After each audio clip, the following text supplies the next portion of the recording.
Hi, it's Dave here, and I'm with my wife, Cathy. Hello. And you're listening to The Cinemile, the podcast where we walk home from the movies. Today we're going to see a movie. It's called Detective Pikachu. But before we talk about that, let's talk about this glorious weather, which we have decided to avoid by sitting in a dark screen on a Monday afternoon. Yeah, we've taken a couple of days off work just to be off work and be at home, which is a really nice thing to do. And yeah, we hadn't quite anticipated the sunshine, and we are going to see Detective Pikachu, and then we're going to go home and watch Game of Thrones. But crucially, we've also still sent Oscar to his childminder. Of course. So we've decided that as grown adults, the way we would spend this glorious day as a married couple is to go and see Detective Pikachu in a move that can only be described as a glorious decision. I'm very happy with this. I'm excited. I mean, I love going to the cinema during the day. This movie, I don't know that I'm bothered about, to be honest, but Dave really wanted to go see it. Well, I'm very intrigued by this movie. I've saw the trailer, and it kind of looks it's kind of baffling. Like it's a Pokemon movie in which it's a live action Pokemon movie in which we're presented with a world where Pokemons and humans coexist, and they don't talk. They just say Pika Pika and whatever, we know Pokemon to say. They say their own name over and over again, except one character played by Justice Smith is kind of a Dr. Dolittle figure who can understand Pokemon, and so the Pikachu is for some reason Ryan Reynolds and is also a detective. If that's not the weirdest little synopsis on paper, I don't know what else is more weird this year. So I'm really interested to see if this is any good. I think off the back of Deadpool, like, people do like Ryan Reynolds is that kind of quippy, funny, like, bantery character. But I'm not sure that works as Pikachu. Do you know what I mean? Like, what? I mean, I have no idea what Pikachu normally does. Pikachu kind of has just like a little cheeky, cute personality. I don't know how. But we don't know, because Ryan we Reynolds. only ever heard in Pokemon Pikachu saying the words Pikachu. Like grown-ups hear him. So you think the whole time he was actually quipping off some serious solid snark? You could posit that, right? I mean, this movie is turning that on its head. This movie is positing that. Yeah. What's your sort of relationship to Pokemon in general as a thing? Well, the only reason I really knew Pokemon was because when I used to babysit this little boy when I was a teenager, and he was obsessed with Pokemon, so we used to play all the Pokemon cards and like play it on his Nintendo, and You played the cards? Oh, we did everything. All we did was Pokemon, so I knew them all. I knew all their strengths and everything. I don't remember that. Favorite Pokemon? I don't remember. Of Jigglypuff. Oh, Jigglypuff, of course. Great.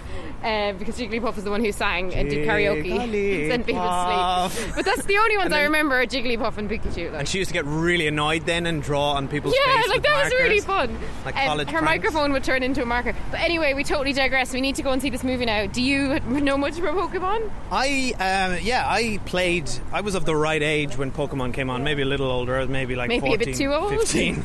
You were that weirdo. I was a 14, 15 year old. In his late teens playing Pokemon. Had the Game Boy Color. And I played the original Pokemon game to death. Like, it's a great game. Oh, I used to really enjoy it. Like, it was no hardship to me when I was getting paid to play it. It's like a pretty deep RPG with like what's RPG? A role-playing game with like some pretty good like customizable mechanics. Like, you collect It's got any game in which collection is involved is like Addiction 101. Right. Well, I need to go collect some popcorn. You're trying to shut me up and not talk about the Pokemon game. I hope the movie's good, though. All right, I'm going to talk about the Pokemon game on the other side of this. No, we're done with talking about the game. Fine, all right, let's go see this movie. Bye. Someone there? Whoever you are, I know how to use this. Oh, jeez. Here we go. I know you can't understand me, but put down the stapler or I will electrocute you. Did you just talk? Whoa. Did you just understand me? Oh my god, you can understand me! Stop! I've been so lonely. They try to talk to me all the time. All they hear is Pika Pika. You can hear him, right? Pika Pika! Yeah, Pika Pika Pika. He's adorable. You're adorable. They can't understand me, kid. Can no one else hear him? I don't need a Pokemon. Period. Then what about a world-class detective? Because if you want to find your pops, I'm your best bet. We're gonna do this, you and me. Hi, we're back. 2 hours have passed. Us and two other people sat in a dark room and watched a Pokemon movie by ourselves. It's glorious. Such a glorious day, isn't amazing, it? Why did we do that? Well, do you know what? I'm glad we went to see it because I don't think we would have probably gone out in the evening and paid a babysitter to go, but it's a nice one to go during the day. Yeah, I feel like I'd be pretty short-shrifted if we'd paid out the full 50 quid or whatever it costs us to get a babysitter and For anyone food who hasn't blah, blah, blah. listened before, we tend to do initial impressions and then we get to spoiler street. So my initial impression of that was, I'd say for the first 40% I was so into it because I love when things take on that detective, genre. And they've got the hard-boiled detective, they've got the rookie, they've got the intrepid girl reporter. They were really shooting it like it was one of those old detective movies. It felt old-fashioned, even though there was some kind of startlingly cool technology. Nobody was on mobile phones or anything like that. And I thought it was an amazing use of the Pokemon world mixed in with that world, really cleverly, taking elements of Pokemon, but it's really different from the cartoons, well, the ones I saw anyway. And then it just turned into exactly like every other kids movie ever, lately, with loads of CGI and loads of action, and I felt like two different movies to me and kind of lost me by the end. Yeah, I kind of feel nothing for this movie. I feel like it feels like a really interesting exercise that didn't quite gel. None of it gelled. I feel like Ryan Reynolds was the wrong casting. And I thought he was good. No. I liked Ryan Reynolds. Didn't work for me. It's almost like, Paddington, famously, they had cast Colin Firth. And he was too old. As Paddington. And then they shot a lot of it. And then they'd recorded his lines and worked it over, and it just wasn't working. So they get Ben Whishaw, I think, is the guy who they replaced him. I feel like they could have got someone better, but they were probably.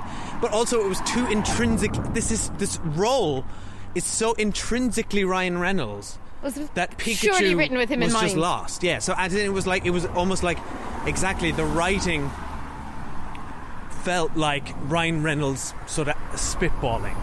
Which No, I really disagree because I think I actually thought Pikachu was one of the highlights because he's so cute. They really captured that. I thought that Ryan Reynolds managed to be quite sweet while being snarky playing him. I thought it was actually a really good job. I thought it was much less Ryan Reynolds than I thought it was going to be. See, it's Pikachu.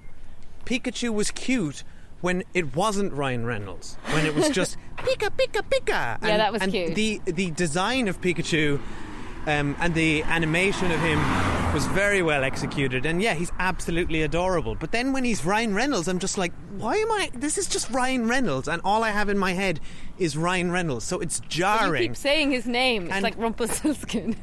He's going to appear. We'll get to the Ryan Reynolds stuff on Spoiler Street, okay? Okay, so but my general thoughts are nothing really meshed here, and I wasn't. I think there's a lot of interesting elements to this. I thought, look, it's like I said at the beginning, it's a wacky idea, and there's a lot of wacky stuff in here. But the plot is not didn't engage me. I wasn't interested. It felt Were you interested very at the tick, start? tick, tick. No, a little bit at the start. I was a little bit emotionally invested. The kid's really In good, the right? character. The lead kid. Justice Smith, who plays the lead, is very good, and He's I think really good. He's really good, and he. Who is he? I didn't recognise him, but he's obviously very accomplished. I've only seen him in Jurassic World: Fallen Kingdom, which you would have seen as well. God, don't remember that. He was the sort of what's her name's the lead in that research assistant. He was the sort of geeky, scared guy. Yeah, I remember that. Oh yeah. He didn't have a lot to do in that, He's but he was really quite good in this. He's an enjoyable comic Yeah. relief character in this, and yeah, he's. No, in this I didn't find him comic relief. I found him quite in sweet. that. Oh, in that, yeah. In this he's very much, he holds the movie. He's Yeah. the lead. He does most of the work against, what was probably a tennis ball on set or I was whatever. thinking that, yeah, he acted really well a yellow opposite. tennis ball with a hat or whatever they decided. He's very sweet and endearing. Absolutely, he holds up the movie. I bought him. He's got good comic timing as well. He plays the straight man very well. And and I bought his emotional story, but even though that didn't quite gel for me either. So visually, there's some really interesting stuff. There's some really interesting world building in here. Yeah, it looks quite cool. Bit of it reminded me of, remember that Disney movie a couple of years ago? It was called Zootropolis or Zootopia, depending what country you lived in. Yeah. And remember the world building at the start of that, where it's like all the animals live in the city? I felt like that in this. It's like the animals and the Pokemon coexist in this strange, slightly futuristic, slightly old-fashioned city, and I thought that was really cool. And it's funny you mention that, because the core plot, which we'll talk about in spoilers, relates quite similarly to Zootropolis. Yeah, it does. In many ways. But it didn't land for me. Like, the Ryan Reynoldsy stuff was too Ryan Reynolds. The quips were just like, I wasn't like Pikachu has a quote unquote clever thing to say in every situation. Nothing really. I got a couple of chuckles at times, but it felt like this just like the whole thing just felt like an exercise. Nothing felt organic. The whole, like, literally, I was very aware of an actor trying really hard to work against nothing that's there. And this, the whole movie's about humans living with Pokemons in a harmonious world, and I didn't feel at any time that I bought into that. It just all felt like a construction. What about the from intrepid girl reporter? To everything, the screenplay, everything. It just felt like a complete, like, right, you do this job and we'll try and mesh it all together. Nothing gelled. I didn't essentially I didn't what's the word, suspend my disbelief.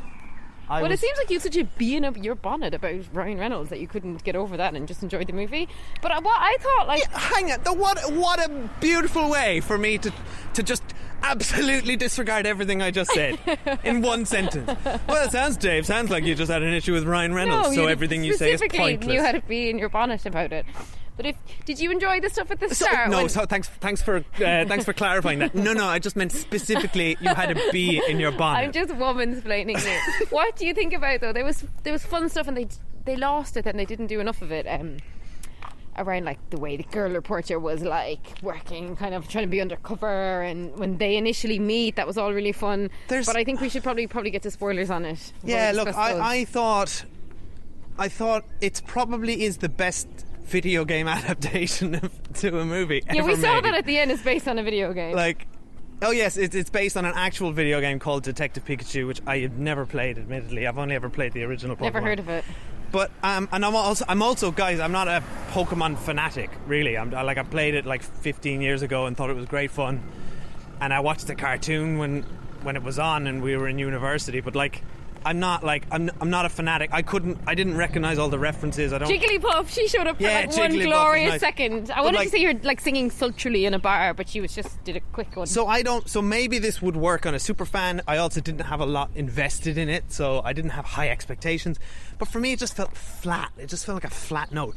But however, in terms of like, it's a perfectly fine movie, and it's so much better than other movies like this we've seen. It's so much better than any other video game movie, which is why I think they kind of, it's the most successful adaptation of a video game I've ever seen. But it's not just an adaptation of the video game; it's an adaptation of the whole world.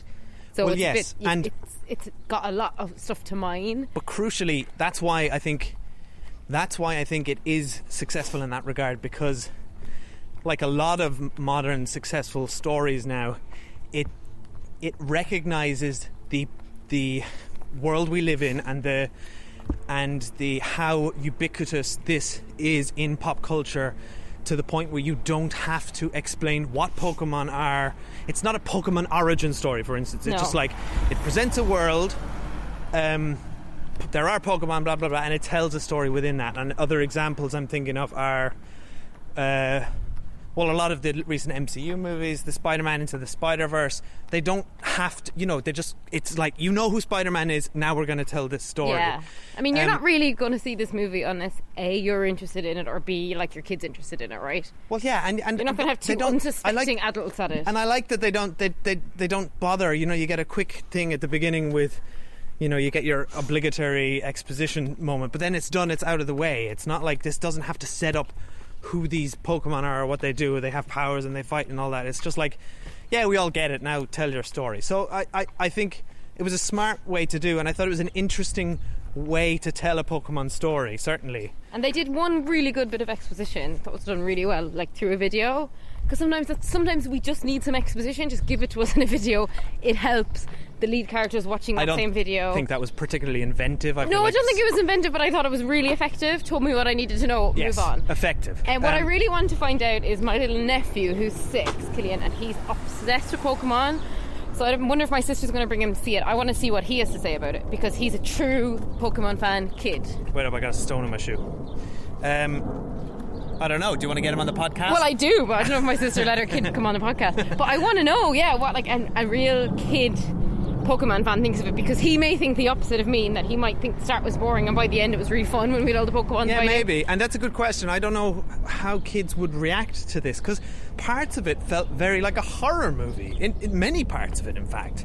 And why don't we move on to Spoiler Street? Yeah, we'll move on to Spoiler Street. Talk some specifics. So basically, I'm a bit warmer on it than you. Give everyone a quick moment to turn off their... Yeah, turn off if you don't want to know. Spoiler Street. But right before we hit there, we'll say Pikachu. I'm warmer on it than Dave. I for sure recommend it if you've got like people in your family who are interested in Pokemon. I think it's a good family movie.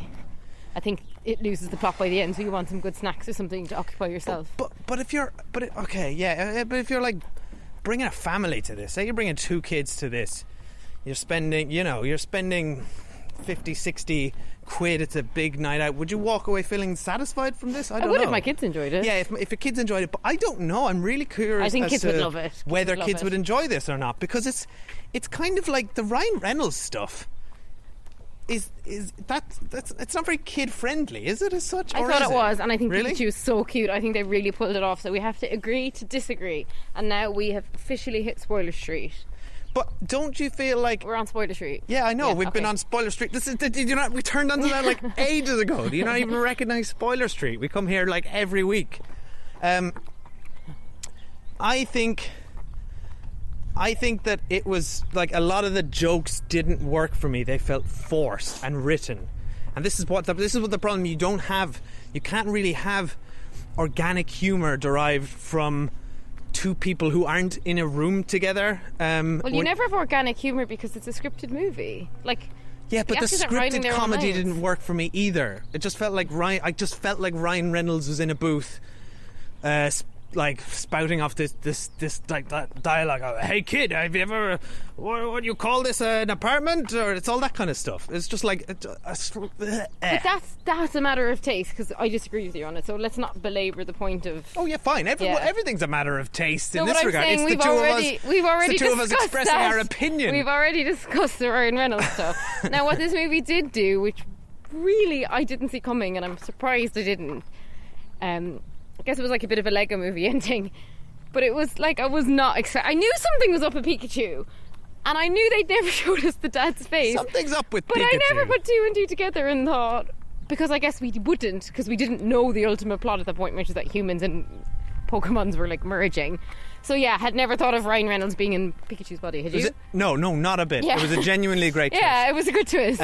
I really enjoyed it. And it's the kind of thing that kind of makes so much sense as soon as it's presented. It elevated the movie for me a bit, because I had thought this plot, basically the plot, as soon as they kind of went to the lab and the whole thing exploded in this crazy CGI, and Bill Nighy, who I didn't enjoy as much as I usually do, because I don't think he was really given anything to do. He was just like generic. He wasn't. Usually he's much funnier. Like, I didn't enjoy seeing him in a non-humorous role, actually, because the role was shit, but it's not his fault.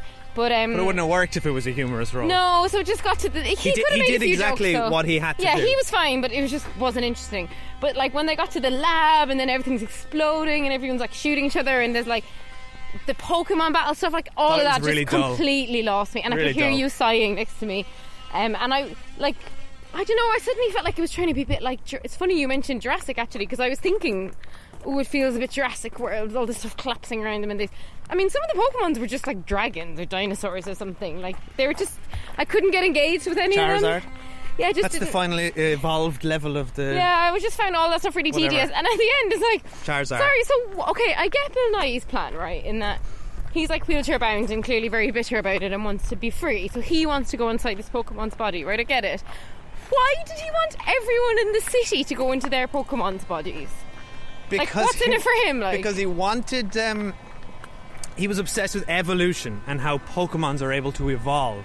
And he wanted humans to share in that. But they didn't want to, know. like I don't know. involuntarily. Look, it was like, who cares? It made no sense. And also, what was his plan, right? So he like launches this parade so that he can fill the balloons with like what was essentially drugs, which I was surprised we saw people essentially snorting drugs at a family movie. But basically, the balloons are full of the snorting purple. drugs. It was a gas that was a dangerous, toxic gas weapon. Yeah, but people were like giving it to their animals to like rev them up and stuff. But did you think it was like, what was Bill Nighy's plan? What was Bill Nighy's plan? It's like, okay, so I'm gonna like do this parade, no big deal. At the exact same moment, I'm gonna go into my Pokemon's body for the first time. I won't have tested it before now. And then these balloons will be filled with this gas thing. Yeah. And then what?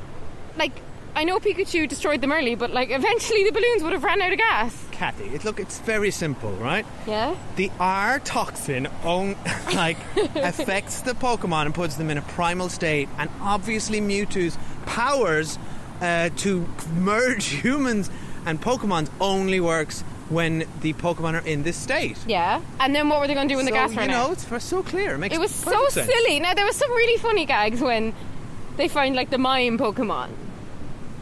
Yeah, there was some that mime fun Pokemon is creepy AF. The mime Pokemon was really cool, right? But yeah, that's a creepy looking thing. I just think I wish that hadn't been the plot. Like, I really like the idea of Ryan Reynolds being inside the Pikachu, right? But it's almost like they had to work back from that and like, why would Ryan Reynolds be inside the Pikachu so that at the end we can have a twist where he comes out of the Pikachu? Because it didn't quite make sense. Any sense. And then you got a Mewtwo exposition dump where Mewtwo was like, I am Mewtwo. Your human father, his body couldn't be saved, so I absorbed it, but I've saved his mind. But don't worry, I can now bring his mind back because you're here. But I'll only return it because the sun's here. It's like, why does the sun have to be there? I don't understand how you were suddenly able to materialize. So basically, like, Mewtwo's a god. Yeah. No, but I just wish the whole plot was just ended up being boring. Big bad guy wants to do this whole thing over a whole city. Yeah, it could have been any like generic movie ever. Because actually, it's such a shame. So generic. It's blue light in the sky, and I wish they had made a more intimate, smaller detective story that had emotional stakes. Because that would have been amazing. The movie. Why did it have to be like citywide, big corrupt guy? But that's the problem that I have with like most Marvel movies as well. Like it's always end of the world. Yeah, it's never just one small thing. But when it is, it works a lot better. Like Iron Man 3, for instance, or something like that. When you lower the stakes, or the original, or the Spider-Man Homecoming, very small stakes there. Relatively. Can't remember. But yeah, I just wish it had been like smaller, more emotional. Now I think I wanted it to be like a real like detective mystery, not just get to a lab and everything explodes. But and that's here's the end the of thing: it. there's no detective work in this movie. Very little. The girl reporter did it. By the way, I'm calling her a girl reporter because that's what like these kind of roles are called. I know she's a woman; she's like over 18. But I enjoyed her, like she was doing investigative work and she was, like I really enjoyed her introduction to her when she's like in the stairwell and she's in the shadows and she's like, I got a lead on this case. I was like, oh, they're really leaning into the detective genre and it's really fun. Yeah. And then they just abandoned it and I thought she was really good as well. Like I really liked them together and I was hoping to see more of that, but it just suddenly became all silly. Suddenly they're looking at like flashbacks to like, I did enjoy the technology where they kind of stood in the middle of holograms to see what was happening. But it was just boring then. Everything was just being shown to them. But why? I didn't understand. Okay, so Bill Nighy, he's like, I created this amazing holograph technology so I could bring the world to me because I'm in a wheelchair. It's just like, I mean, we're in an age now where, you know, he could go anywhere. He's the richest man in the world. Just because he's in a wheelchair doesn't mean that he needs to be confined to one room. Well, we don't know what's wrong with him. He might not true. be able to leave the house. I mean, they kind of didn't really make it clear. He had some sort of like cancer, and then he didn't die, and he was doing crazy experiments on Pokemon, which again is kind of interesting, but quite adult. But it just didn't quite work. I'm like, either do the detective thing or do the crazy scientist thing. But for me, they're not good together. You're right. A lot of this movie felt a little too adult. Like there really is a lot of horror stuff in this. So in the initial apartment thing where the gas turns the monkey Pokemon wild, that's straight out of like a horror movie, basically. Yeah, like that they're was coming scary. through the glass, they chase them up to the ceiling. You know, they're gnawing and gnashing, and it's like that's quite scary for a child. Then they made it kind of funny because the guy's like pants fell down and he was naked. Like they added enough elements to make it like kid friendly. I think look, it wasn't that scary, and then they all fell and giggled at the end, so there was no real peril. Well, it was a PG. It's a PG, and the certificate at the beginning I noticed from the BBFC said it was mild fantasy peril.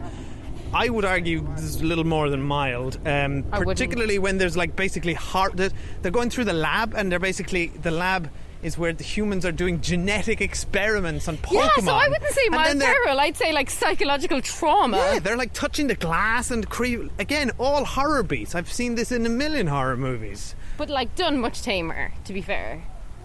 Yeah, but I think it's a really interesting tonal mesh. I don't think it quite landed.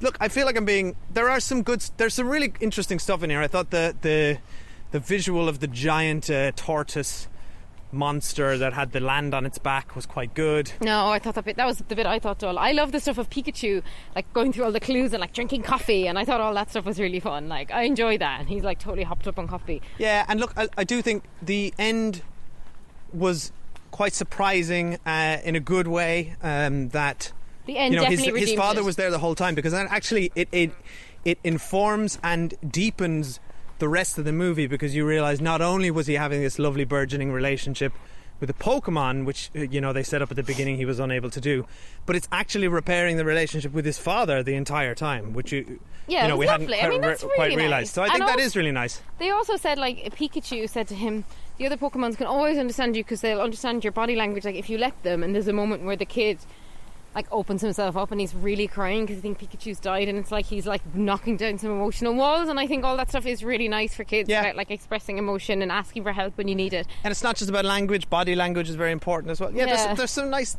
stuff in here, but overall I'm just like I'm very cold to it. I think when I was a kid I would have loved it, though. I'm convinced of that, so I can't wait to talk But to my what nephew. age kid? I feel like you're talking about Killian, your nephew, as age 6. He might be a bit young, but I like feel maybe like 9, that's 10? skewing quite young. Yeah, maybe 9, 10, where you can really kind of grasp what relative complexity of this plot. And the lead maybe is supposed get to be caught like up in it. 21, but like they could be 16, you know what I mean? They feel like kids. Yeah. So yeah, and I think, like, honestly, I think the end was really good. So the end definitely elevated it for me. And I think we've completely overanalyzed this movie.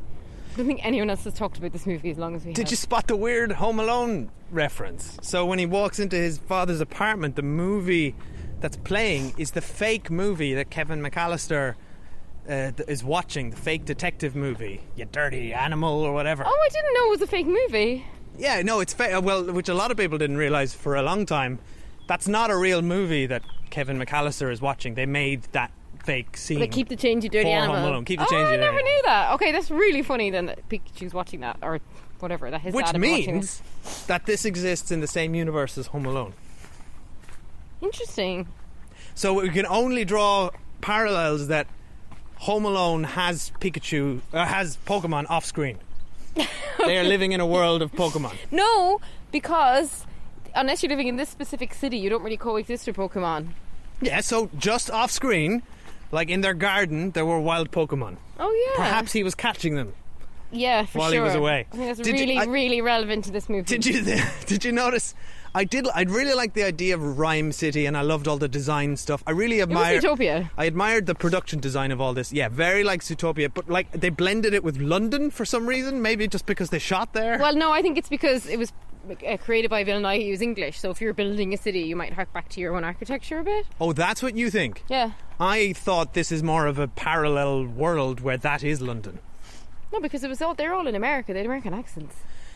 So you think that London exists in this world, but so he made another city where he made another like. I mean, it wasn't all egg like building London. or There was whatever? like just part of it was. Yeah, that's what I thought. I mean, if you're going to build a city, I'd probably put elements of Ireland in it. Oh, so you think it's almost like Las Vegas, little Tokyo, Well, like, little bar or no, something. he's like, I built this city on rock and roll. I built this city. I think we need to go. I think we should spend another 10 minutes No. arguing about whether it's parallel London where Pokemon No. live, or whether London exists. What I want to do not is, a Pokemon when we're haven. done here, is I'm going to put a poll on Twitter to see if people find the Ryan Reynolds thing good or bad, because we had quite different reactions to it, and I really enjoyed it, and you clearly didn't enjoy it at all. But that's me. And just to be clear, I quite like Ryan Reynolds. It's not me saying because obviously if you don't like Ryan Reynolds, you're Then you're not a going to like monster. this movie because it's very Ryan Reynolds. But I think that stuff works. He's also not in that movie that much. Like, he's not in like chunks of it. I think his shtick works in certain contexts. Like, him and Deadpool is just like this perfect marriage of character and actor. Like, he's absolutely spot on for that. But often, in other, he does that shtick in other movies and it doesn't quite work for me. And for here, just like, I think it was a weird casting, and I just don't think it works. But yeah, let us know what you think. We're on all of the socials at the Cinemile. We'd love to hear what you have to say. And we also have a Patreon page at patreon.com/the Cinemile, where you can hear us doing retro movies, TV reviews. We're still reviewing Game of Thrones at the moment. We've reviewed E.T. and we've got a poll up there for revenge movies, which you can vote on. There's loads in there: Gladiator, Old Boy, The Princess Bride. So if you want us to, if you're invested in us reviewing any of those, head over to our Patreon and subscribe. We've had a lot of people subscribe. A big shout out to and thank you to Liek de Boer. Apologies if I'm butchering your name, which I most certainly am. Hello and thank you to Jordan, to Luke, to Sinead Casey, Trevor Brown, Matt Gatty, Liam Cairns, Richard Davies, and Brona Moynihan, who we know well. Hi, Brona. Hi, Brona. So big thank you Brona's to everyone. been on this podcast before for our Fences review. Yes, and now she has to pay to hear us talk. So big thank you to everyone. Loads more shout outs to get through, and it's patreon.com/the Cinemile. So that's it for us. We are going to go and argue about Ryan Reynolds some more over coffee.